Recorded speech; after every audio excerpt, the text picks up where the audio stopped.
going to hit record now. Before you continue, Mrs. Laporta, do you want to make me co-host? Yes, thank you. Thank you.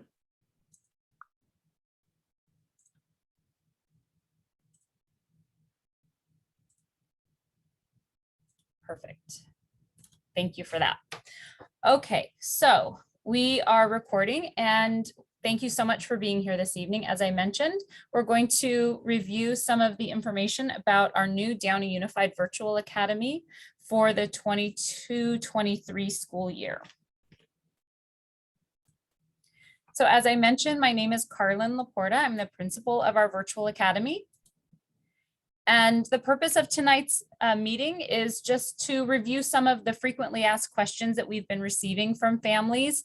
I know that we've been kind of putting out some advertisements on social media, talking about our new virtual academy. We actually started the school during the 21-22 school year, but we started as a smaller version of the school where our comprehensive high schools and middle schools had online sections, and any student who wants to continue online next year will continue with us under the virtual academy umbrella.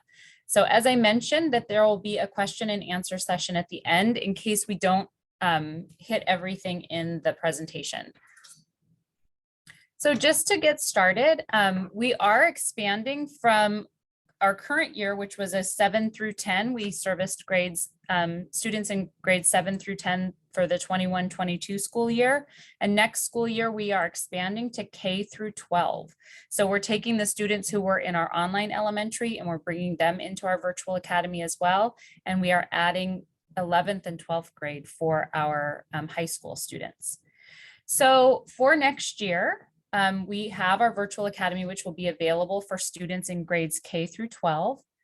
Our students will attend daily Zoom classes for each period, and they'll have direct teacher instruction at that time. The format will be as similar as possible to a traditional school day. So the students will be fully programmed and they'll stay on pace with the class as a whole.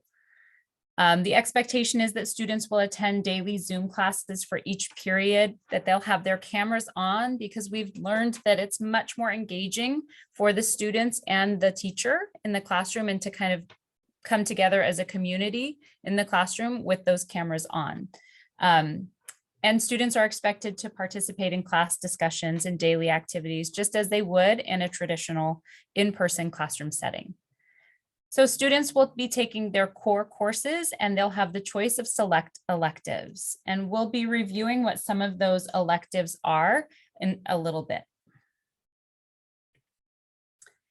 So this year we had the pleasure of developing our school-wide vision, and we had the help of our current virtual academy families that helped us with that.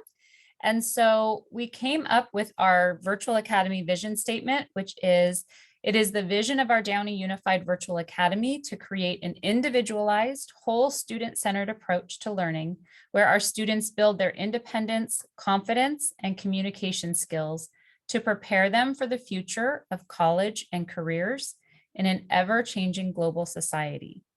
So here at the Virtual Academy, we have kind of the unique advantage of really pushing the limits of what 21st century learning is all about. Many of you may have, during the pandemic, gone from working in person at an office or at an establishment to working at home. And for some of us, you know, we still are working remotely. And so it is kind of the future of what work might look like in our society. And so it makes sense that we might give that option as education and allowing our students to experience that same remote learning with our virtual academy. So I'm going to go ahead and move on to our frequently asked questions. If we don't meet the needs of what you're wondering, you know, as we're going through our frequently asked questions, please go ahead and either write your questions in the chat, or you can save them, as I mentioned, until the very end of the presentations where we'll have a Q&A session. So one of the questions that our parents have been asking is, is the virtual academy actually part of Downey Unified, or is it a charter school, or is it a separate school? It is a new school in Downey Unified. It's not a charter school. It's still considered a public school. And it's just an additional school that was added for the 21-22 school year. And as I mentioned, we will expand our grades to K through 12 in the 22-23 school year. Parents have also been wondering, is there a deadline to enroll? Like, what's the last day that I can enroll? While we don't necessarily have a cutoff, we are really encouraging our families to make their enrollment decision right now so that we can make sure that we have the proper staff and that we have the right courses for your students in place. So I've been working the past couple of weeks in trying to make sure that we have our new staff hired and ready to go so that they have the summer to prepare for the next year's school year. But we want to make sure that we have the right teachers and the right number of teachers in place for the number of students who are coming our way. So it's important that we get our enrollment numbers solid now so that we know what to expect. Some parents have been asking who can actually enroll in the virtual academy. We have any K through 12 Downey Unified student may enroll. For students who reside outside of Downey Unified, so some of you may have seen an advertisement on social media, you may be outside of our district and you may be wondering how you can enroll your student in our district. So you would need to complete the inter-district transfer paperwork with your current district before you are able to enroll with Downey Unified. So I'll show you through our website what that process looks like at the end of this slideshow. A very common question is, can students with an IEP enroll in the virtual academy? And that question is a yes, but it has a however. So students with IEPs can enroll, but it's dependent upon the recommendation of their IEP team. So we are considered an independent study school, and students with IEPs per ed code, the IEP team must specifically recommend enrollment in our virtual academy for any student who has an active IEP. So it needs to state in the IEP that independent study is the placement for that student. If that's not the case, if that's not currently written into the IEP, it's important to contact your case manager at your current school of residence to discuss that request. So if you have any other questions about that, we can talk at the end of the meeting as well during that Q&A. Another question that parents have been asking is, what if my student doesn't like it? What if they start with the virtual academy and then they decide that they want to go back in person? Is it possible to transfer back to in-person instruction? And we're saying, yes, they may have the opportunity to transfer back to their school of residence, but we're going to make that transfer at the semester because it's the least disruptive on the student, on the teacher, on the school to go ahead and transfer back at the semester, because that way they're not trying to go back into an in-person class in the middle of the semester where their the alignment of their coursework may not be right in time with what we've been doing here and what they're doing at the in-person sites. And then it's also really important to mention that they can return to their school of residence as long as there is capacity. If that school of residence is full, like if they're full in that grade level or they can't accommodate that student, then your student would be placed at another Downey Unified school. If you are applying for a permit, then you would have your second choice for permit, which would be your second choice school. And again, the capacity rule stands. If there's capacity at that site, they would be able to take you back. One other thing that we really are looking forward to for next year is, are there opportunities for some in-person learning at the Virtual Academy? We think it's really important for students, even if they're online, to still have some opportunities to participate in in-person learning. So what that might look like is we have a student lounge here on our campus where students can come on campus and work. And we had several students this year during our virtual academy who maybe just needed a change of scenery. They needed to get out of their house. They needed to come work and, kind of work under the supervision of a teacher. That was helpful. And then we also plan to expand our in-learning our in-person learning options this year in terms of having a set secondary classroom where students can come and participate in some science, in some hands-on science labs, maybe some hands-on STEM lessons. And so we want to make sure that that's an opportunity for our students so that we can build that sense of community and that they get that socialization as well.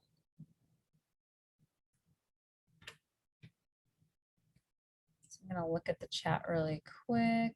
Okay, and thank you, Mr. Calderon. I'm using semesters, and sometimes in elementary school, it's by quarters. So thank you for answering that. One really important thing to mention that kind of sets the Virtual Academy apart from the other sites is that attendance at the Virtual Academy is work-based. And that means that students have to complete their assignments to receive 100% attendance credit. So even if they're showing up for their Zoom classes and they're participating and they turn their cameras on and they're attended and they're marked attended, if the students aren't turning in any work, they're not counted as attended, because it's really hard to say that they are in attendance if all they're doing is just turning on their cameras and showing up for class. But if students aren't doing any work, then technically they're not attending school. So it's really important that students in the Virtual Academy stay up on their assignments, and that's how we can tell if they are progressing and making progress and if they are indeed attending school on a daily basis. So if students are continually missing assignments or not turning in work or not showing up to Zooms, that's at the point where we would evaluate whether or not this is the best setting for them. So at that point, we may meet with the families and say, we're not sure that the Virtual Academy is the best placement for your child. So one of the things that you will do upon enrolling in the Virtual Academy is sign a long-term independent study master agreement where you're agreeing to those agreements, saying that that you realize that completing their work is how they complete attendance and so on. One question that is a common question is how many hours will my student be online each day at the Virtual Academy? And what we like to say is it's about the same amount of time where students would be in person. So what that looks like is my next slide should show is we actually are going to be aligning our schedule to Warren High School's new 8-period block schedule. So next year, Warren High School is piloting this new 8-period block. And you'll see the start time is a little bit later than secondary schools normally start. And that's because statewide, there's been a legislative decision to start high school. All high schools in the state of California will be starting at 8:30. So we will be following Warren's schedule to enable our students to actually take some in-person classes at Warren. So that's why we're aligning to their schedule. So how this will work is your student will take 7 periods a day. So of the 7 periods that you see here, there's actually 8 periods. So what does that mean? It means that for 1 period, they would be unscheduled. So for instance, maybe for 9th graders, we'll have them unscheduled for that first period, and then they'll start their day at 10:15. And then they have blue day and gold day because those are the Warren colors, but it's kind of an odd day and an even day if you look. So on some days, students will have periods 1, 3, 5, and 7. And on other days, they would have 2, 4, 6, and 8. But again, as I mentioned, students will, for the most part, will be taking 7 periods. So they may be unscheduled for period 1. They may be unscheduled for period 8. And the advantage of our Virtual Academy is that they can be unscheduled other periods during the school day and maybe have a longer break. They may have a longer lunch. And that way it enables them to, kind of take that screen break during the school day and not have as much screen time. So you'll notice that they'll be going to their classes every other day. So if they were to have, their history, like let's say period 1 is history, period 3 is math, period 5 is English, period 7 is PE. The following day, they would take math, or math. I knew I was going to do this. I should have written it down. Math, maybe their language other than English, an elective, and then maybe an unscheduled. So they'll flip-flop every other day. They'll go to their classes. And that's nice because that way, if they have homework or if they have a project, it gives them kind of that extra day to get that work done. And it ends up being not as much, not as intense of a workload for students. It gives them a little bit more time to finish the work that they need to get done. So that is what our schedule will look like. And that's for grades 7, I'm sorry, for grades 6 through 12.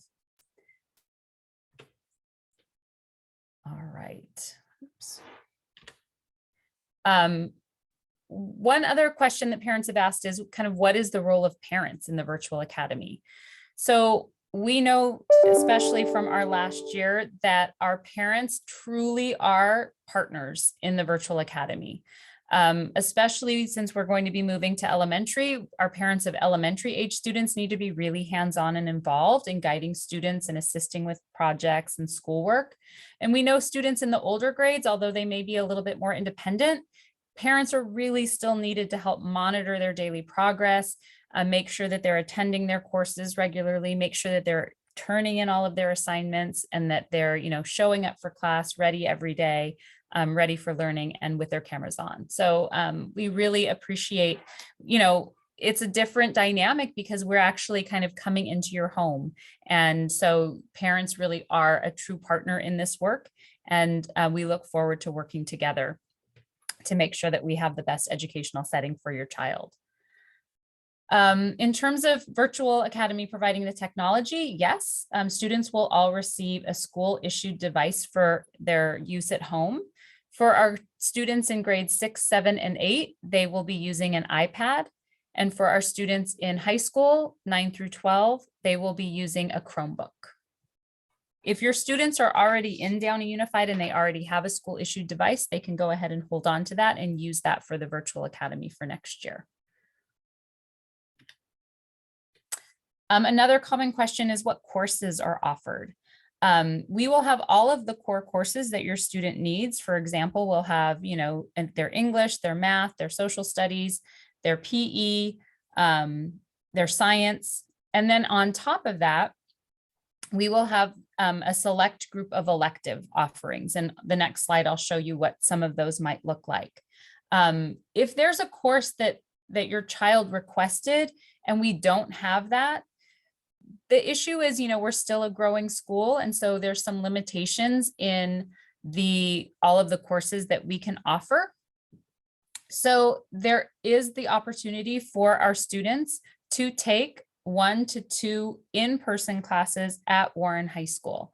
And so if your child is really interested in choir or in one of the CTE electives at Warren High School, they can still participate in that by taking an in-person class. It would just mean that the transportation would need to be provided by the parents to make sure that the students are able to get on campus, on time. But it also allows our students to take some of those electives that we won't be able to offer here at the virtual academy. Plus, it gives them the opportunity to still socialize, stay connected in an in-person learning setting. We had several students take in-person classes from the virtual academy and from Warren this last year, and it was really successful. Students really liked that combination. So here are some examples of some of the virtual academy electives. I wanted to explain the difference between these two groups. So we have some synchronous electives that we're going to be able to offer, which just means that your student will be meeting with a directed teacher every day for their Zoom.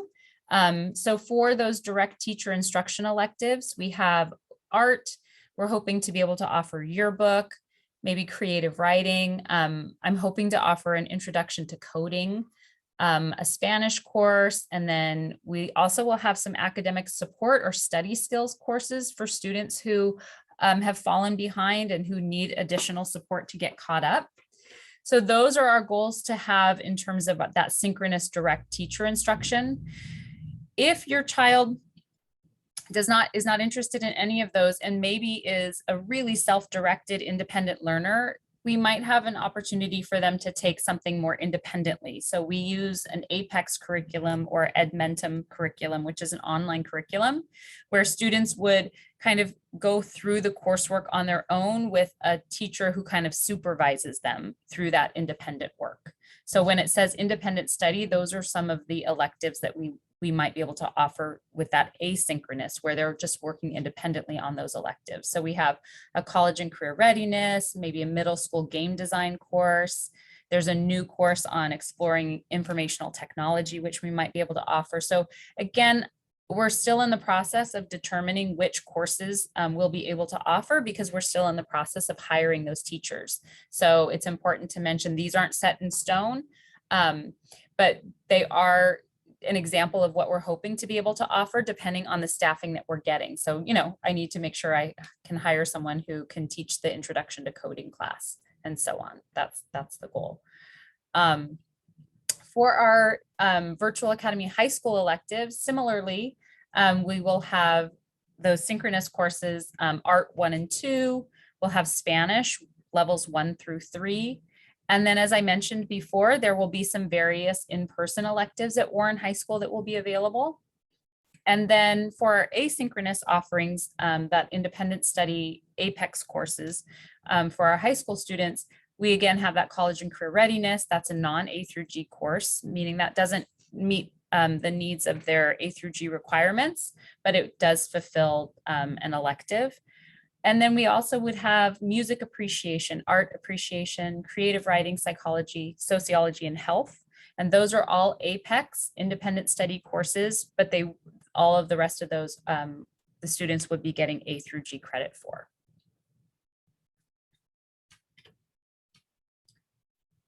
I'm just going to check the chat. Great. Thank you. Okay. So one of the questions has also been, okay, my child is going to be in 12th grade. Can they enroll in the virtual academy, but then graduate from their school of residence?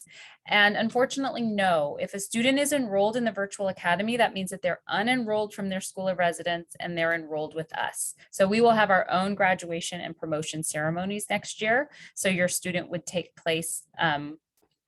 would participate in those activities through the virtual academy, not through their school of residence. One other common question is about sports. So my child wants to play high school sports. Are they offered at the virtual academy? And no, we don't offer those sports through our virtual academy, but similar to the opportunity of taking in-person courses at Warren, students can also participate in high school athletics. If your child has gone to Downey High School, you may be wondering if they can participate in sports at Downey High School. And unfortunately, we're only aligning to Warren High. And the reason is we had to pick one high school to partner with in terms of their scheduling, because our schedule has to mirror that schedule so that students can take advantage of that in-person learning. And unfortunately, Warren and Downey have very different schedules.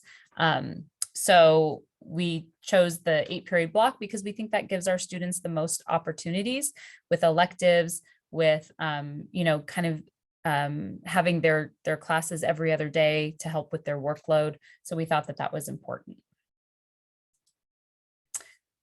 So you may be wondering, how do you enroll if you're interested? If this sounds great and you're ready to come on board, how do you sign up for this?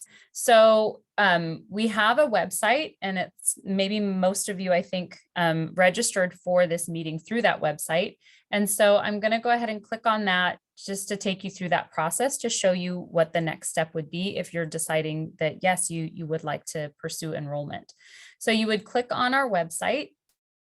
So I'm sorry if my internet has been a little bit lagging today.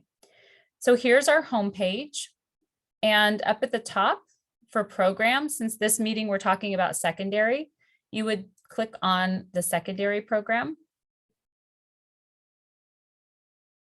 And here you have kind of how we're different, and then kind of the layout. Here's that sample school schedule that I shared with you. Here's all of the virtual, the frequently asked questions that we talked about. And then there was the informational parent meeting. So down at the very bottom of the page, it says, interested in the virtual academy, enroll today.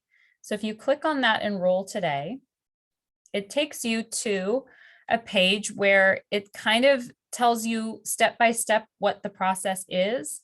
So if you are a parent with a child who lives in the Downey district, but you don't go to Downey Unified Schools. Maybe you've been in a private school, or maybe you've homeschooled or a charter school, and you're deciding, okay, this is a new opportunity and I'd like to join Downey Unified and I live in Downey, you would click on Enroll Now. If you are a new student to Downey Unified, perhaps you live in another district and you're working with your current district to get an inter-district permit, then you would click on this apply for a permit. And it would take you to this link where you would fill out the information to apply for a permit. Meanwhile, working with your own school district to be released from that school district. Meanwhile, filling out the application for a permit here. So it's important that you are doing both of those things simultaneously. Going back to this enrollment screen, if you are a parent with a child in Downey Unified and your student maybe goes to Griffiths and now you're thinking, I don't know, this sounds like an interesting opportunity. You could also click on this Enroll Now button and you would scroll down and here you would see interested in Downey Unified. If you are a parent of current Downey Unified students and you wish to transfer to the virtual academy, you click on this apply today. And it will take you to a link of starting an application.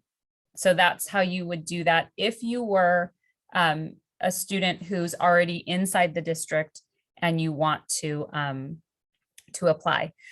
I have no problem with all of you if this is confusing, because we're still trying to kind of streamline the application process. If anybody wanted to start an application here, it's not a bad idea, because then we get to see your application, and then we can reach out to clarify which of those groups are you in. Are you an existing parent? Are you a new parent to Downey Unified, or are you a new parent to Downey Unified, but you live within the district boundaries? So those are kind of the three different versions of that.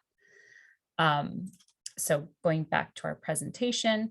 So those are kind of the basics of how to enroll. In just a moment at the very end, I'm going to have you take just a parent attendance survey so that we know that you were here. And then at that time, we will we'll have you fill out that form just so that we know you were here and to see what your intentions are for next year.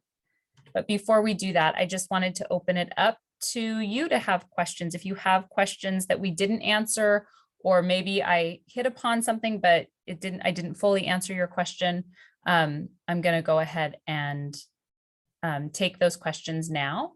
You can either write your questions in the chat or you can unmute yourself. At this time, I'm going to stop sharing my screen and I am going to stop the recording.